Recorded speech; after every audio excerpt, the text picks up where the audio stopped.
Hello everyone, আসসালামু আলাইকুম। ভিডিওতে যে 4টি চুল্লি দেখতে পাচ্ছেন সেটি বাংলাদেশের প্রথম পারমাণবিক বিদ্যুৎ কেন্দ্রের চুল্লি। এই রূপপুর পারমাণবিক বিদ্যুৎ কেন্দ্রের অবস্থান পাবনা জেলার ঈশ্বরদীতে। ভিডিওটিতে একটি সেতু দেখতে পাচ্ছেন। এটি বাংলাদেশের একটি ঐতিহাসিক এবং দার্শনিক একটি সেতু। বলা চলে বাংলাদেশের সবথেকে বৃহৎ রেল সেতু।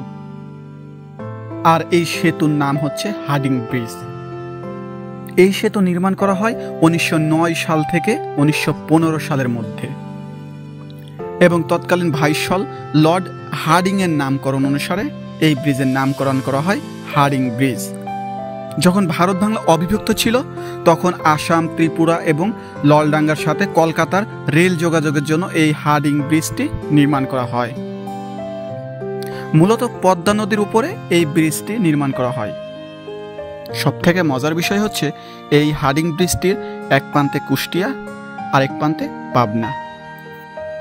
এবার যে ব্রিজটি আপনারা দেখতে পাচ্ছেন সেটি হলো লালন শাহ সেতু। কুষ্টিয়া এবং পাবনার যোগাযোগ রক্ষার্থে বাংলাদেশ সরকার তৎকালীন প্রধানমন্ত্রী শেখ হাসিনা 2001 সালে সেতুটির ভিত্তিপ্রস্তর স্থাপন করেন এবং 2004 সালে সেই সময়ের প্রধানমন্ত্রী বেগম খালেদা জিয়া সেতুটি উদ্বোধন করেন। মূলত কুষ্টিয়ার বাউল সম্রাট লালন শাহের নাম অনুসারে ব্রিজটির নামকরণ করা হয় লালন সেতু।